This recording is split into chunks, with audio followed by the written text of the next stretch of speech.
안녕하십니까. 오늘은 도형의 방정식에 대해서 진도를 나갈 예정입니다. 하지만 그 전에 중학교 도형과 고등학교 도형의 차이를 알려드리겠습니다. 중학교 때 배웠던 개념들 혹시 기억을 하실까요? 평행선에 대한 성질, 그리고 삼각형에 대한 성질, 사각형에 대한 성질, 원의 성질 등 그 도형들이 가지고 있는 성질에 집중을 했었습니다. 그럼 고등학교에는 무엇을 배울까요? 제가 예시를 몇 가지 들어보겠습니다. 현재 평행선을 만약에 좌표 평면에 옮긴다면 두 평행선은 어떤 특징을 가질까요?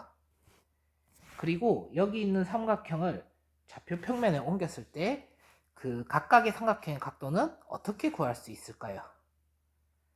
그리고 좌표 평면에 만약에 원을 옮긴다면 이 원의 방정식은 어떻게 될까요? 이런 식으로 고등학교 때는 중학교 때 배웠던 성질들을 수치적으로 접근을 하는 방법을 배우게 됩니다. 즉, 고등학교에서는 우리 중학교 때 배웠던 도형들의 성질들을 알고 있다는 전제하에 시작을 하기 때문에 이전 개념들에 대해 부족함이 있다면 복습을 하셔야 합니다. 만약 중학교 도형 개념에 대해서 부족함을 느낀다면 저에게 찾아오십시오. 그러면 제가 추가 자료를 전달해 드리겠습니다. 고등학교 도형에서는 수치적으로 접근을 한다고 했었죠. 프랑스 수학자 데카르트는 평면 좌표를 도입하였습니다. 그로 인해 좌표 사이에 관계식을 나타낼 수 있게 되었고 사칙 연산과 곡선의 접선을 찾을 수 있게 되었습니다. 오늘은 각 점들의 위치 관계를 파악하기 위한 첫걸음으로 두 점 사이의 거리를 구하는 방법을 한번 알아보겠습니다. 오른쪽 그림을 보겠습니다. 각 지도의 간격은 1km이므로 시청에서 병원은 한 칸, 두 칸, 세 칸, 네 칸이 되어 4km가 됩니다. 마찬가지로 병원에서 학교의 거리까지는 3km가 되는 것을 알 수 있습니다. 그렇다면 시청에서 학교 사이의 거리는 어떻게 구할까요? 학교, 시청, 병원을 꼭지점으로 생각하는 삼각형을 한번 그려보겠습니다. 그러면 이 삼각형은 직각삼각형이 되겠죠. 중학교 때 배운 피타고라스의 정리를 이용하면은 3제곱 더하기 4제곱은 5제곱을 되는 것을 알 수 있습니다. 즉 시청에서 학교 사이의 거리는 5가 되는 것을 알 수 있습니다. 즉 앞으로 좌표 평면에서 두 점을 거리를 구하기 위해서 피타고라스의 정리를 사용하면 되겠다라는 생각을 가지면서 수업을 따라오시면 오늘 수업을 이해하는 데 큰 도움이 될 것 같습니다. 수직선 위에서 두 점 사이의 거리를 구하는 법부터 알려드리겠습니다. 두 점 A와 B 사이의 거리는 x의 1보다 x의 2가 크거나 같을 때는 x2에서 x1을 뺀 값이고 x1이 x2보다 클 때는 x1에서 x2를 뺀 값이 거리가 됩니다. 오른쪽 그림에서 보면 알 수 있듯이 두 점 사이의 거리는 양수가 되어야 하므로 큰 수에서 작은 수를 빼야 합니다.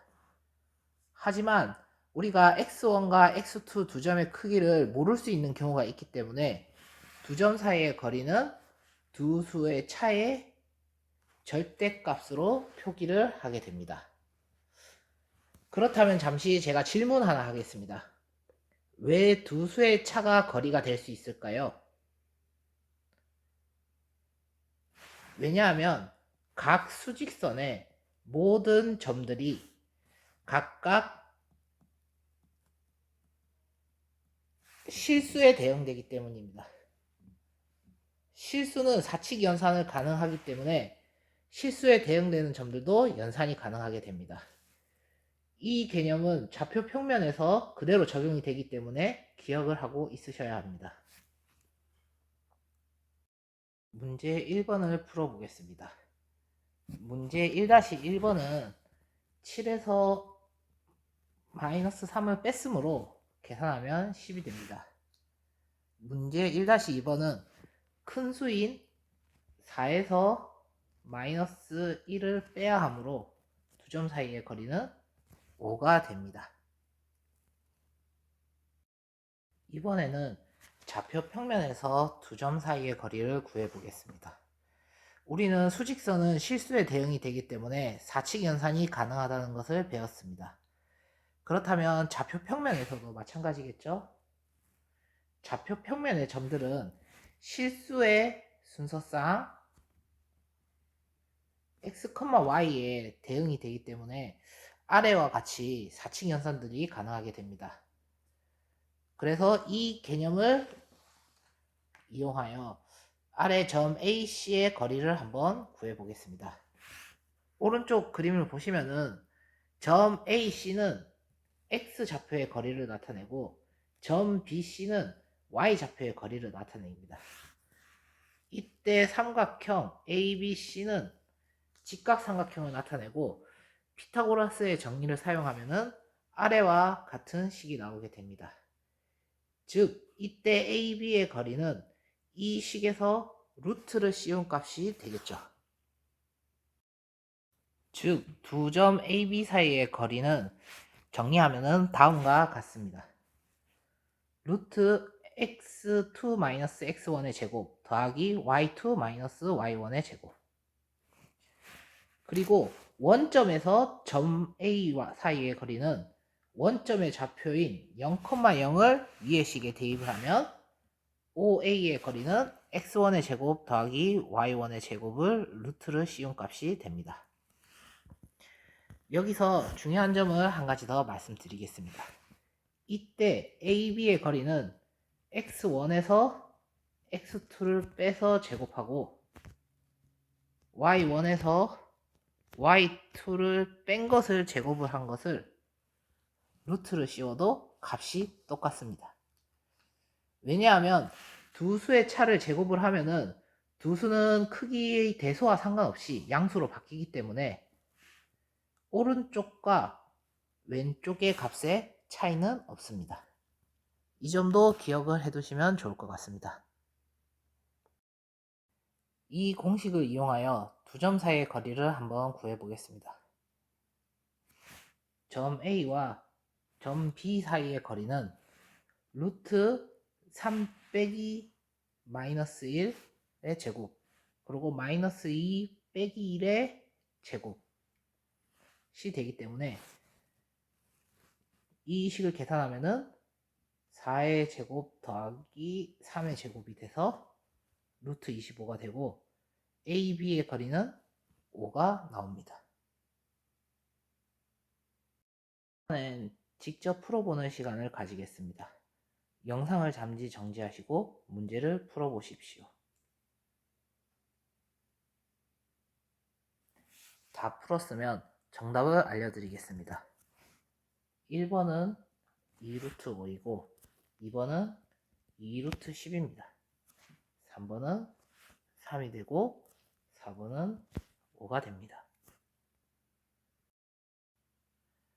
마지막으로 중요한 사항 3가지를 정리하며 마무리하겠습니다. 첫 번째, 수직선 위의 점들은 실수와 1대1 대응을 하고 좌표 평면 위에 있는 점들은 순서상 x, y와 1대1로 대응을 한다는 것을 아셔야 합니다. 이 개념에 의해서 좌표들은 사칙 연산이 가능하고 그로 인해 우리가 수치적인 접근을 할 수 있는 근거가 됩니다. 두 번째, 공식을 단순하게 암기하는 것에서 그치지 않고 우리가 피타고라스 성질을 통해서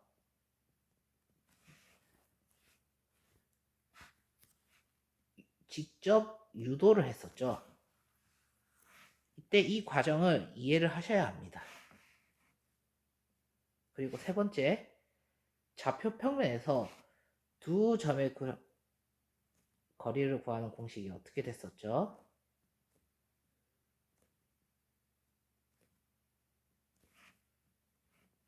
이런 식으로 됩니다.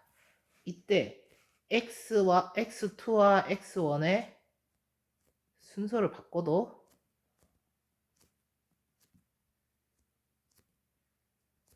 그 값은 동일하다는 것. 왜냐하면 두 수의 차의 제곱을 하면은 양수로 바뀌기 때문에 순서를 바꿔서 계산을 해도 동일한 값이 나온다는 것을 아셔야 합니다.